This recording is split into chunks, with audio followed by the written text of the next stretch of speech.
Hey guys, welcome to my channel upskill with Shivanshu. तो आज हम सीखेंगे डेटा टाइप्स और वेरिएबल्स। ये है हमारा lecture number 2, data types and variables. तो जो भी हमारे डेटा टाइप्स होते क्या हैं, तो जो भी हमारे पास डेटा होता है, चाहे वो हम न्यूज़पेपर में है, चाहे वो कोई नंबर है, चाहे हम अपने फ्रेंड से व्हाट्सएप के थ्रू चैट करें, तो आप चैट कर रहे हैं ना, वो भी किसी टाइप का एक डेटा है। ठीक है, तो डेटा अगर बहुत सारा है तो हमारे पास कुछ इसके क्लासिफिकेशंस हैं पाइथन के लिए। तो डेटा एक नंबर हो सकता है ना, जैसे 8, 9, 10। कोई टेक्स्ट हो सकता है, कोई लिस्ट हो सकती है। हमारे पास अगर कोई हम सब्जी खरीदने हम जा रहे हैं तो हम एक लिस्ट लेके जाते हैं, तो लिस्ट भी एक टाइप का एक डेटा है। अगर आपने 10th और 12th पास की होगी तो आपको पता होगा कि सेट्स क्या होते हैं। तो सेट भी एक टाइप का हमारे पास डेटा टाइप है। ठीक है, अब हम देखते हैं कि कितने टाइप के डेटा टाइप्स होते हैं। तो सबसे पहले इंट टाइप। इंट मतलब इंटीजर। इंटीजर माने 300 या 200, जिसमें डेसिमल नहीं लगा होता, वो होते हैं इंट डेटा टाइप। अब दूसरा है float type, means floating point. Floating point मतलब जिसमें डेसिमल लगा हुआ है, तो जैसे 2.3, 4.6 एंड 100.0।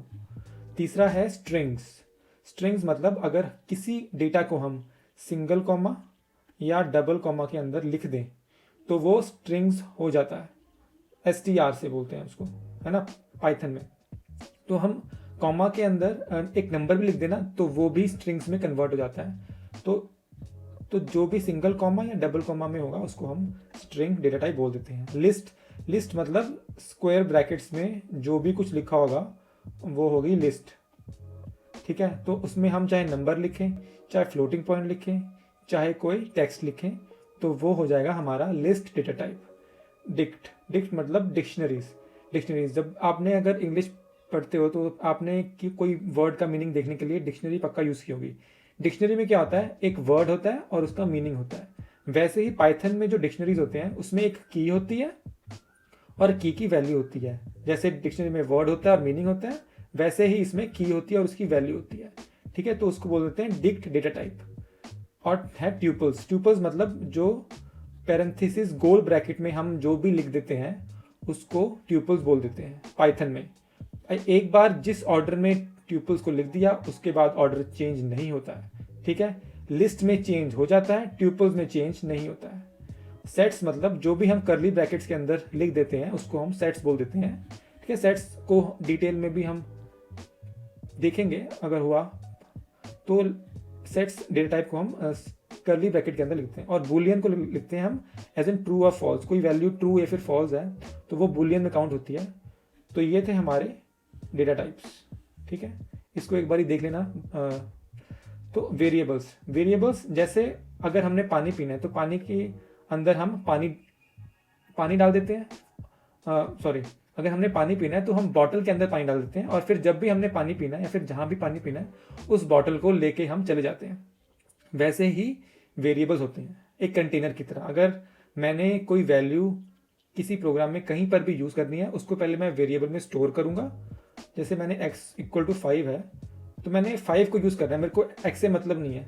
तो मैंने क्या किया, उसको एक x कंटेनर में स्टोर कर लिया, और जहां जहां मैंने अब 5 को यूज़ करना है वहां वहां मैं x को यूज़ कर लूंगा। ठीक है, तो 5 हमारा पानी है। ठीक है, और x हमारी क्या है, बॉटल। ठीक है, तो value that can be accessed in a program using these variables. ठीक है, तो ये वैल्यू होती है, मतलब उसको हम वेरिएबल के थ्रू एक्सेस करते हैं। रूल्स भी होते हैं वेरिएबल को डिक्लेयर करने के लिए। रूल्स मतलब वेरिएबल को हम x लिख सकते हैं लेकिन 5 नहीं लिख सकते। तो variable can not start with a number variable नहीं होगा। ठीक है, हम वेरिएबल को XY लिख सकते हैं लेकिन x_y नहीं लिख सकते, तो वो भी वेरिएबल नहीं होगा। और वेरिएबल के अंदर ये सारे सिंबल्स को यूज़ नहीं करना है हमने, जब भी वेरिएबल्स को हमने डिक्लेयर करना है तो ये था थोड़े रूल्स वेरिएबल्स के ऊपर। तो कुछ इंपॉर्टेंट कमांड्स देख लेते हैं जो कि हम जुपिटर नोटबुक में यूज़ करेंगे, जो हमने लास्ट लेक्चर में इंस्टॉल की थी। तो अगर हमने किसी भी वैल्यू का या फिर डेटा टाइप जानना है तो हम टाइप को यूज़ करेंगे। टाइप कमांड है ये, टाइप कमांड कह लो, फंक्शन कह लो, मेथड कह लो। तो इसको हम यूज़ करेंगे और ब्रैकेट के अंदर वो इन्फॉर्मेशन डाल देंगे जिसका हमने डेटा टाइप जानना है। ठीक है, अगर हमने कोई इनपुट देना है अपने प्रोग्राम को, जैसे मैंने जानना है कि जो भी मैंने प्रोग्राम बना दिया उसमें अगर मैं x इक्वल टू 5 डाल दूँ तो उसकी वैल्यू क्या होगी, तो हमने कुछ इनपुट दिया उसको, तो इनपुट देने के लिए हम इनपुट कमांड को यूज़ करेंगे, और हमने कुछ अगर प्रिंट कराना है तो हम प्रिंट कमांड को यूज़ करेंगे। ठीक है, अगर आप विंडोज़ वाले हैं, ठीक है, विंडोज़, तो जुपिटर नोटबुक में अगर हमने सेल को रन करना है तो कंट्रोल प्लस एंटर, अगर हमने सेल को रन करके दूसरे सेल में जाना है तो ऑल्ट प्लस एंटर, और हमने स्क्रॉल करना है जो पाइथन जुपिटर नोटबुक का वो जो पेज होगा तो हम स्पेस या फिर शिफ्ट प्लस स्पेस को यूज़ करेंगे। ठीक है, अगर आपका मैक है तो आप कंट्रोल की जगह कमांड दबाएंगे और ऑल्ट की जगह कंट्रोल दबाएंगे। ठीक है, मैक वाले समझ गए होंगे, विंडोज़ वाले नहीं समझे, कोई बात नहीं, जो भी है बहुत अच्छा है आपके पास। तो आइए हम अब चलते हैं जुपिटर नोटबुक की तरफ जहां हम ये सब चीज़ें प्रैक्टिस करेंगे। हे गाइस, तो यहाँ आप देख सकते हैं कि ये कोड फाइल है, घबराइए मत, मैंने आपको इसके डाउनलोड का लिंक वीडियो के डिस्क्रिप्शन के नीचे दिया हुआ है ऑलरेडी, ठीक है, तो वहाँ से आप डाउनलोड कर सकते हैं। तो आइए हम देखते हैं इसके अंदर क्या क्या है। इसके अंदर मैंने वेरिएबल्स के बारे में बात की है और डेटा टाइप्स के बारे में बात किया जो जिसकी थ्योरी हम ऑलरेडी पढ़ चुके हैं। ठीक है, तो यहाँ पर हम जानते हैं कि वही यहाँ पर सेम ही चीज़, ऑलमोस्ट सेम ही है कि वेरिएबल में नंबर से स्टार्ट नहीं होगा, अगर आपने कोई सिंबल यूज़ करना ही है तो ये वाले सिंबल यूज़ नहीं होंगे, और सिर्फ यूज़ अंडरस्कोर, ये वाला जो नीचे वाला माइनस होता है ना उसको बोलते हैं अंडरस्कोर, तो अंडरस्कोर हम यूज़ करेंगे। ठीक है, तो यहाँ मेरी फर्स्ट एग्जांपल है, यहाँ पर 3 वेरिएबल्स हैं, माई इनकम, टैक्स रेट और माई टैक्सेस करके। ठीक है, तो माई इनकम की वैल्यू है 200, माई टैक्स रेट की वैल्यू है 0.1, और अगर मैंने टैक्सेस निकालने हैं तो मैं क्या करूँगा, मेरी जो इनकम है उसको मैं टैक्स रेट से मल्टीप्लाई कर दूंगा तो वो मेरी टैक्सेस आ जाएंगे। तो मैं इस सेल को रन करता हूँ, कंट्रोल प्लस एंटर से, कंट्रोल दबाया और प्लस एंटर, तो यहाँ पर 1 शो हुआ कि नहीं हुआ, यहाँ पर 1 शो हुआ। ठीक है, इसका मतलब ये सेल एक बार ही रन हो चुका है। ठीक है, और ये फर्स्ट नंबर पर रन हुआ है। ठीक है, अगर मैंने अब माई टैक्सेस की वैल्यू निकालनी है तो यहाँ पर मैं माई टैक्सेस को प्रिंट करूँगा और मैंने कंट्रोल एंटर दबाया तो 20 आ गया, तो ये LN2 लिखा है, तो इसका मतलब ये दूसरे नंबर पे ये सेल रन हुआ, ये पहले नंबर पे सेल रन हुआ, ये दूसरे नंबर पे हुआ। और मैंने अगर माई टैक्सेस की डेटा टाइप कौन सी है ये जानना है तो मैं टाइप के अंदर माई टैक्सेस लिखूंगा और कंट्रोल एंटर प्रेस करूंगा तो मेरे पास आ जाएगा फ्लोट, विच मीन्स इसका माई टैक्सेस का डेटा टाइप फ्लोट है। ठीक है, तो हम स्ट्रिंग की बात करते हैं। ठीक है, यहाँ पर मैंने काफ़ी सारी कमांड्स इस सेल में लिखी हुई हैं, तो जैसे फर्स्ट कमांड है प्रिंट गोल ब्रैकेट के अंदर सिंगल कॉमा, उसके अंदर हेलो वर्ल्ड 1, फिर डबल कॉमास के अंदर हेलो वर्ल्ड 2, फिर use /n to print a new line. ठीक है, /n हमें देखना कि नई लाइन पे जाने के लिए अगर हमने जाना है तो /n यूज़ होता है। ठीक है, फिर हमने प्रिंट /n, फिर हम देखते हैं कि /n प्रिंट होती है कि नहीं होती है, कि /n देखते हैं कि लाइन हम दूसरी लाइन पे हम जाते हैं। तो प्रिंट इस कमांड को हम पहले रन करते हैं, तो कंट्रोल एंटर से हम कमांड रन करेंगे। तो जैसे मैंने कहा पहली कमांड क्या थी, print hello world 1, print hello world 1 यहाँ पर टाइप होगी। फिर दूसरी कमांड थी print hello world 2, hello world 2 यहाँ पर टाइप होगी। फिर थी use /n to print a new line, तो यूज़ के बाद /n तो यहाँ शो नहीं हो रहा है क्योंकि वो नई लाइन पे जाने के लिए यूज़ होता है। तो /n के बाद 2 पे हम आ गए, तो 2 वो दूसरी लाइन पे जाके 2 न्यू लाइन आ गया। तो प्रिंट /n, फिर एक लाइन आया, एक लाइन उसने छोड़ दी और फिर ठीक है, तो ऐसे हो गया। तो यहाँ पर वाली कमांड है एंटर। अब यहाँ पर हम इनपुट कमांड का यूज़ करेंगे, तो इसको मैंने एंटर किया तो ये देखा इनपुट मांग रहा है मुझसे कि मैंने पहले प्रिंट किया एंटर योर नेम हो गया प्रिंट। फिर उसके बाद मैंने x इसमें वेरिएबल है, जो इनपुट में जो भी डालूंगा वो x के इक्वल हो जाएगा। तो मैंने इनपुट डाला शिवांशु, ठीक है, और मैंने मार दिया। ठीक है,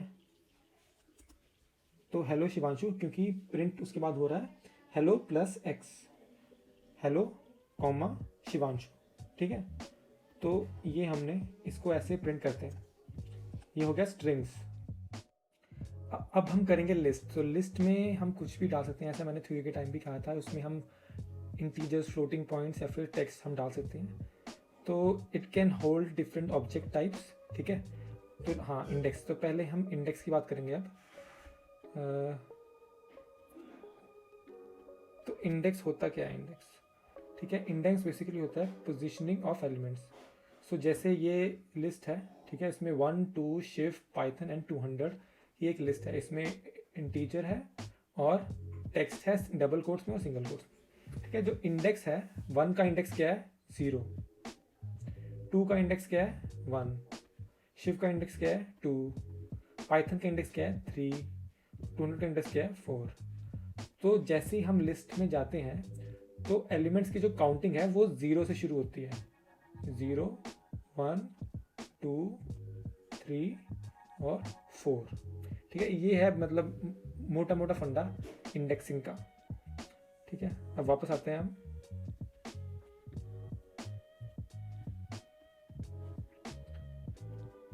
हाँ, अब देखते हैं यहाँ पर लिस्ट में, ठीक है। लिस्ट में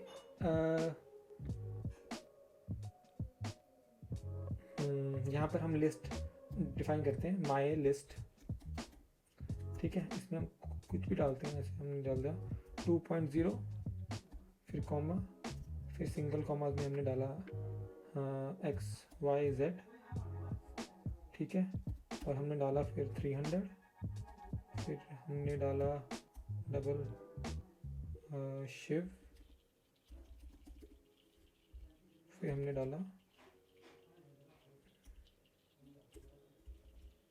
YouTube, ठीक है। ये होगी हमारी लिस्ट। इसको हमने कमांड एंटर से हमने कर दिया रन, ठीक है। अब हमने माई लिस्ट में गए, हम माई लिस्ट को हमने डिलीट करो इसको, ठीक है, इसको भी डिलीट करो,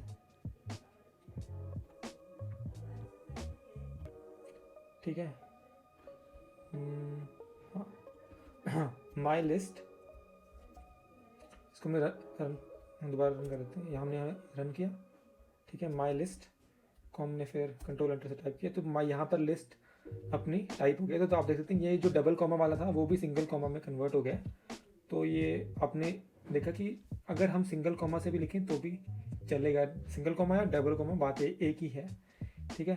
तो हमने अगर लिस्ट में कुछ ऐड करना है, मैंने अगर लिस्ट में ABC जो हमारा एलिमेंट है उसको ऐड करना है, तो हम क्या करेंगे, तो माई लिस्ट प्लस ब्रैकेट में ABC, तो उसको हमने एंटर किया, तो देखा आपने यहाँ पर ABC लास्ट में अपने आप ऐड हो गया। तो यहाँ पर लिस्ट में हम ऐड ऐसे कर सकते हैं, ठीक है।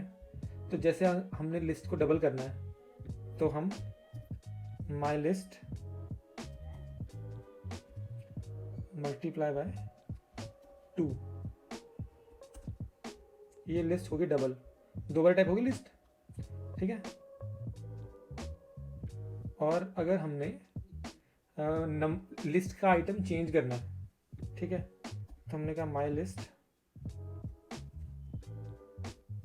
कौन सा आइटम चेंज करना है, हमने करना है जो स्टार्टिंग से थर्ड है 300 वाला हमने चेंज करना है। तो 300 कौन से पोजीशन पे है, क्योंकि लिस्ट में पाइथन में सबसे पहला एलिमेंट होता है 0, फिर 1, फिर 2। तो जो 300 है वो थर्ड पोजीशन पे है, लेकिन उसका इंडेक्स है 2। तो हम उस ब्रैकेट में 0 लिखेंगे, स्क्वायर ब्रैकेट में, इक्वल टू, हम उसको 300 की जगह 400.545 लिख देते हैं, ठीक है। हमने लिस्ट को ऐसे कर दिया, कमांड एंटर, ठीक है, नया सेल क्रिएट करा, और फिर हमने माई लिस्ट को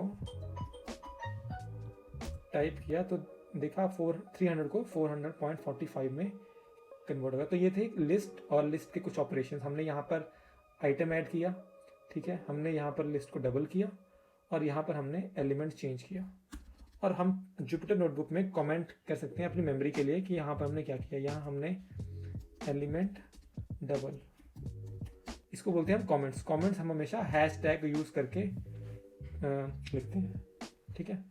तो यहाँ पर एलिमेंट डबल हुआ, और यहाँ पर हमने किया आइटम ऐड, ठीक है, और यहाँ डिस्प्ले, लिस्ट को डिस्प्ले किया, ठीक है। तो ये थी हमारी लिस्ट और लिस्ट के कुछ बेसिक ऑपरेशंस।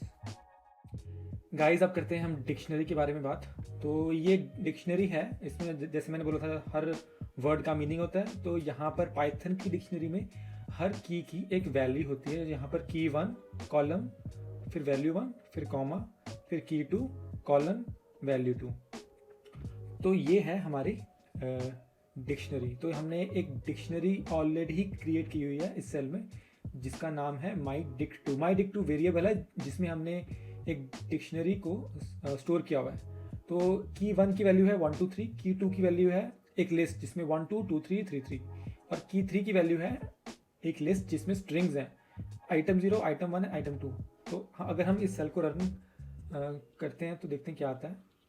फिर हमने माई डिक 2 को किया रन। तो जैसा कि आप देख सकते हैं इस सेल में आउटपुट 17 में, तो एज इट इज़ ये वाली हो क्या बोलते हैं डिक्शनरी डिस्प्ले हो गई है। ठीक है, अगर हमने इंडेक्सिंग के थ्रू एक पर्टिकुलर की वैल्यू को हमने कॉल करना है तो हम पहले डिक्शनरी का वेरिएबल का नाम लिखेंगे और फिर की का नाम लिखेंगे और उसमें से कौन सा एलिमेंट हमें चाहिए वो लिखेंगे।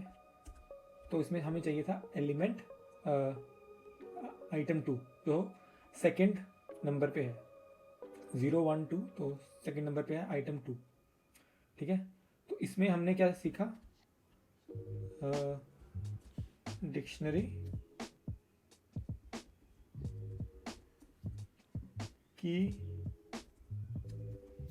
Value display.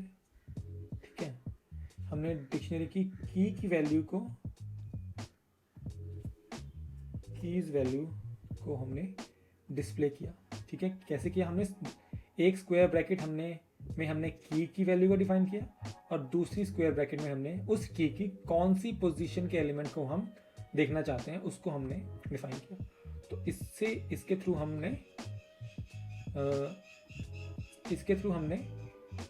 डिक्शनरी डिफाइन की। ठीक है, तो अब बात करते हैं ट्यूपल्स। ट्यूपल्स क्या होते हैं, एक बार ही हमने गोल ब्रैकेट में जिसको हम पैरेंथेसिस बोलते हैं उसमें हमने एलिमेंट्स डाल दिए, तो मतलब डाल दिए, उसके बाद चेंज नहीं होंगे।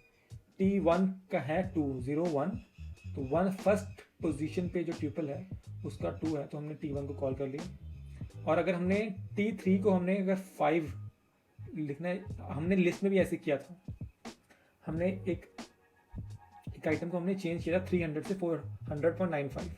तो इसमें अगर हम थर्ड वैल्यू को अगर हम ऐड करते हैं तो ऐड होती है क्या, हम देखते हैं।